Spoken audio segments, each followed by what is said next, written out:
Hey guys, Ralph from RMD Garage right here at SEMA Day 2. And of course, we're standing with our 1973 Ranchero. And what a better way than to show off our Moore Giles interior. Come on guys, come on in.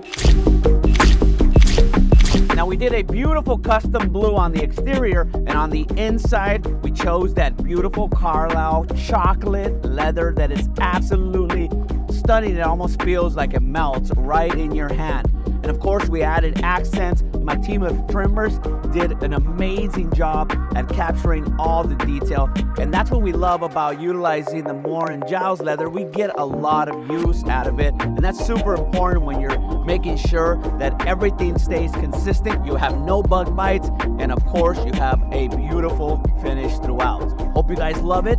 This is our 1973 Ranchero, Ralph Holguin, RMD Garage. Moore Giles, we love you.